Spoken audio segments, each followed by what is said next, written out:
The internet has become so ingrained into our lives in the 21st century that often today we take it for granted, and a lot of that initial excitement we felt about being online back in the day seems to have gone. Now, don't get me wrong, it still blows my mind that I've got this always connected supercomputer that can tap into the entire vast library of human knowledge at a second's notice in my pocket all day long. But you can't deny there was a sense of wonder and intrigue about the early days of the net that we just don't experience anymore. So in this video, we'll be looking at 10 things we miss about the 90s internet. Now, just a little disclaimer before the inevitable comments. A lot of these things you can, of course, still do today online, but they've certainly fallen out of flavour since the heyday back in the 90s. So let's start at number 10. Downloading WAV and MIDI files. Now, long before the days of Spotify and Apple Music, we used to actually download audio onto our hard disks. But even before the days of Napster and before the widespread adoption of MP3 files, we used to download WAV and MIDI files. WAV, of course, is an uncompressed format, which was actually much easier for pre-Pentium era machines to play, as the data didn't require on-the-fly decoding. The downside of uncompressed audio means that the files are actually quite big. A single 4MB song would weigh in at around 42 megabytes in WAV format, which back then meant that you needed a lot of floppy disks to split and join them together, or a zip drive if you were downloading them at school to take home. And 42 megabytes could even be bigger than your main hard disk on your computer. So rather than downloading full songs, what we'd usually do is download short clips of a few seconds in length. And there were so many websites dedicated to providing short WAV files, generally made up of clips of popular TV shows and movies.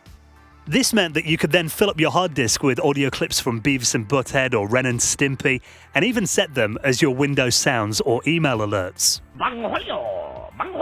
But if you did want actual music, MIDI files were the main way of sharing music back in the early 90s. MIDI was originally created as a way for professional studio equipment to talk to each other, essentially just being a set of instructions on which notes your MIDI device should play. MIDI files are actually very small in size and found a surprising second life as an early internet music format.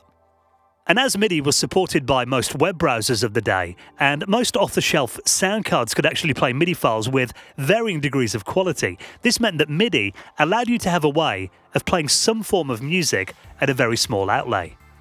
And of course, your 90s website wasn't complete without an auto-playing MIDI rendition of Nirvana playing when you visited your homepage. And if you are nostalgic for MIDI files, you can download the GeoCities MIDI collection from the Internet Archive for hours of low-fidelity fun. Making personal websites. And that brings us on to number 9, making a personal website. In 2020, most of us are all over social media, sharing nuggets and stories of our daily lives and spewing out our thoughts and opinions in videos and tweets. But in the days before Facebook and Twitter, if you wanted to share your mind with the collective internet, you would need to set up your own website. Services like GeoCities, AngelFire and FreeServe gave users a few megabytes of free storage to host your own website, usually in return for them displaying some form of banner advertising on your site. And when GeoCities launched in 1994, it really did start a revolution of personal homepages, and these could be about any topic you liked. And it really is hard to overstate the importance of GeoCities. For most people, it was the first time that the average user had a relatively easy way to publish content on the web. And it really did lower the bar to entry and meant that anyone who could learn basic HTML and had a text editor, and of course a few anim GIFs in their arsenal, could make a website. Pick a suitable network neighborhood for your website, fire up Notepad, or if you weren't that elite, Dreamweaver or something like that, and get started. Don't forget the under construction graphic. Of course, the Starfield backdrop was mandatory. The now defunct Blink tag probably all over your website as well. And of course, a hit counter, so you can brag to the world about just how popular your new website is. Sadly, after buying GeoCities in 1999, a decade later, Yahoo would delete the service and all the websites within it, effectively deleting a huge section of the early internet forever. Luckily though, they did have the foresight to release the entire server as a torrent file, and today that means you can actually browse these old sites on archive services like the Internet Archive, OOCities and NeoCities, the latter of which even allows you to create your own HTML 1.0 GeoCities-style retro website in 2020. And even though many GeoCities websites are rather vomit-inducing today, and I certainly won't be linking to my old GeoCities websites that unfortunately have been archived in that collection, there definitely is something really cozy and nostalgic about checking out these websites today. Number 8. Emailing memes to each other. Of course, today, memes are a central part of social media. Seeing something funny on Facebook or Instagram and tagging your friends is something that happens millions of times a day all around the world. But memes back in the 90s were a bit different. Back then, if you had a funny graphic or a humour list, which were very popular back then, and you wanted to share that with your friends or contacts, you'd have to forward them on an email. And this usually led to you having to scroll through a rapidly increasing list of previous email addresses who'd been sent the meme before you, along with a few more forward tags in the email subject line each time it was sent on. And I actually remember hosting college radio shows back in the early 2000s and inviting listeners to email me if you want a copy after talking about a funny email forward that had been sent. Now, of course, today with Twitter and Facebook, sharing content is really simple, but it did feel like when you got an email forward that you were part of a small select group, and your friend really had to make a bit of an effort to choose the people that they thought would find the email amusing, then select you from their email addresses in their contacts book and send it on. Number 7. Chat rooms. As exciting as the World Wide Web was in the early days, one of the coolest experiences was joining your first real-time chat room. And I still remember the first web-based chat room I went on, and it would have been in around 1995. Back then, we had a few PCs at my school that were connected to the internet, and you could book them out in hour-long blocks once per day. And I remember a kid before me not closing down his session. Netscape was still open, and he'd left the Pearl Jam chat room open. Now, I'm not into the band Pearl Jam. I've always been into my soul, house and dance music really, but seeing these people chatting away on the screen in real time to each other really captivated me, and I ended up staying on there and talking to them. And then I started visiting that website and spending an hour or so each day chatting to people on there until I got to know them quite well. Then, unfortunately, the school did ban chat rooms as they thought it was a waste of the academic network's resources. And there were loads of other chat networks that I discovered around the same time as well. We had the Park, the Globe, and one of my favourites, the Web Chat Broadcasting System, WBS, and I wasted far too much of my school and college time on these websites. And of course, AOL and Yahoo Chat were really popular, with Yahoo later allowing voice chat into their channels, which was really generally just made up of people playing really low bitrate NSYNC or Britney Spears songs to the rest of the channel. It was a bit annoying, really. But IRC was where the real geeks hung out. Using software like Merc, you could connect to other like-minded people via your IRC client of choice and chat as much as your phone bill could take. Today, chat rooms have mostly been replaced by services like Discord and WhatsApp and Kik and of course video chat sites, but IRC actually remains somewhat popular with the more technical crowd. And there are still web and Java-based chat services around, such as a WBS replica site that was launched in 2009, and OmniChat remains online, actually since 1995, but today, even though the sites are still live, they're virtual ghost towns with only a few messages a month compared to their busy 90s heyday. Number 6. Watching webcams.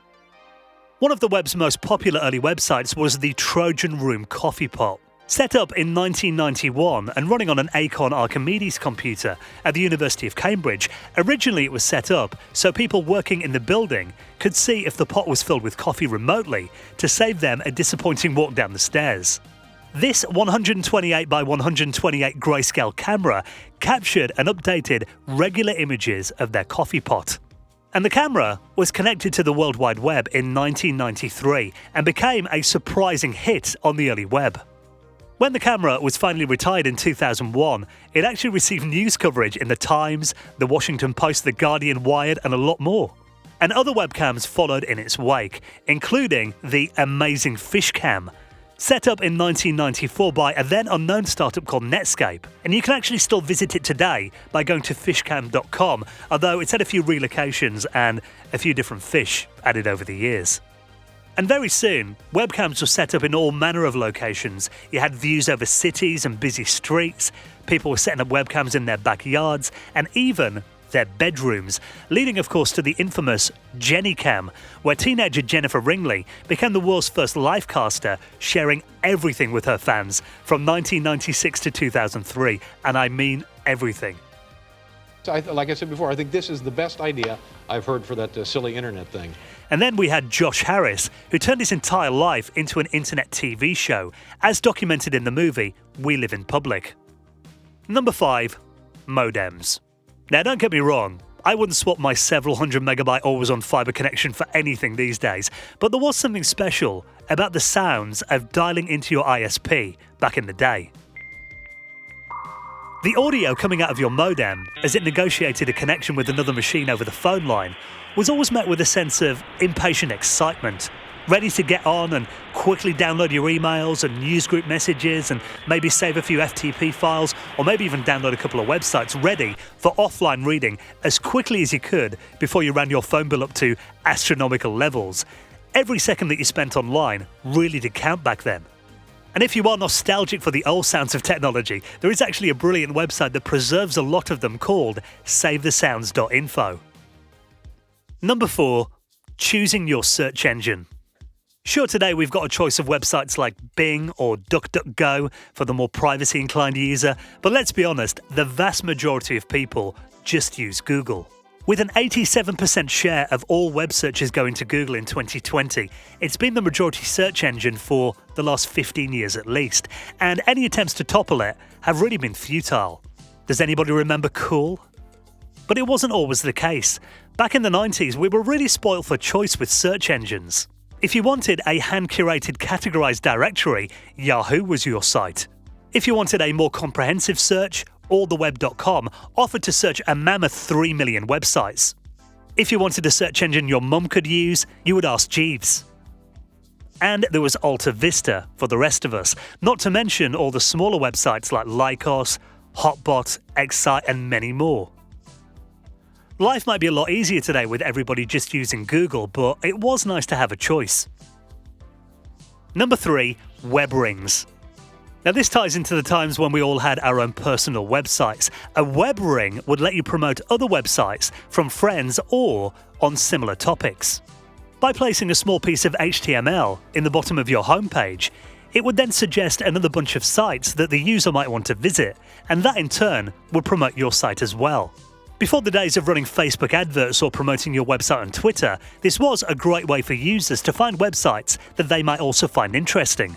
And there were very limited ways to promote your site, so having a web ring meant that everybody could benefit from each other's audience. By simply embedding the widget onto your homepage, a user could then click forward or back and visit other websites in the ring, and then, when they reached the end, it would loop back around again. Number 2. Guestbooks. Another antiquated feature that we all had on our websites back in the 90s was, of course, the guest book. Now, I remember checking my guest books hundreds of times every day, and the idea was that each time a new visitor came across your site, they would then leave you a little note to tell you what they thought of it, and you could also ask them a few questions to answer while they're there as well.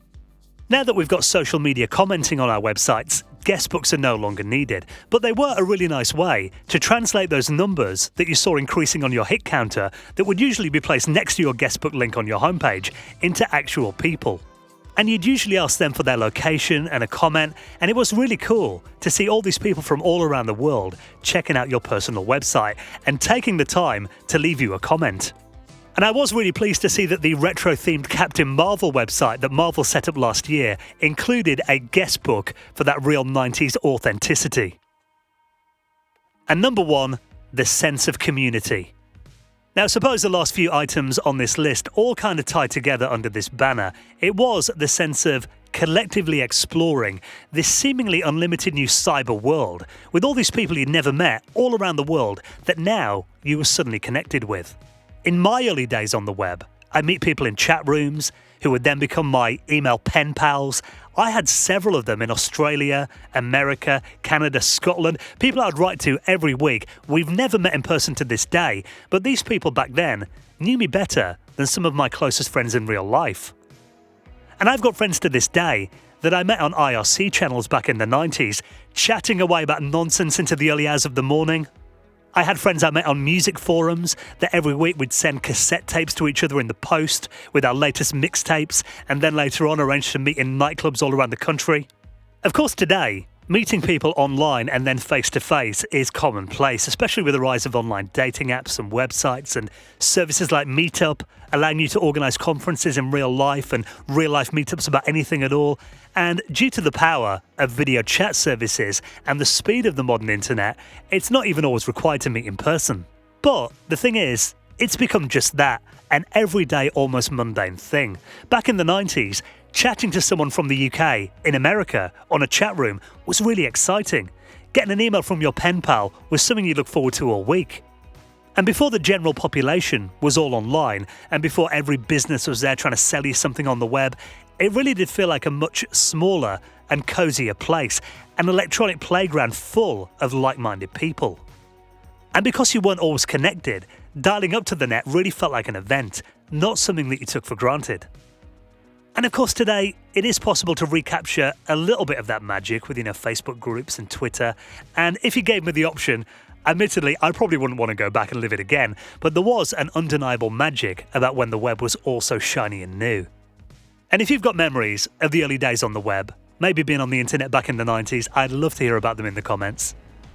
And if you are nostalgic about the golden age of technology, every Friday I do a podcast all about retro gaming and technology. And every week on the show, as well as updating you on the retro gaming and tech stories of the week, we're joined by a special guest. Last week, it was a story of Games Master with Dominic Diamond. He joined us for an hour to share some stories about the 90s biggest gaming TV show. And this week, we've got the legendary RJ Michael telling us the history of the Amiga, the 3DO and the Atari Lynx. And you can get the Retro Hour from wherever you normally get podcasts from. Search for the Retro Hour podcast or download it directly from theretrohour.com.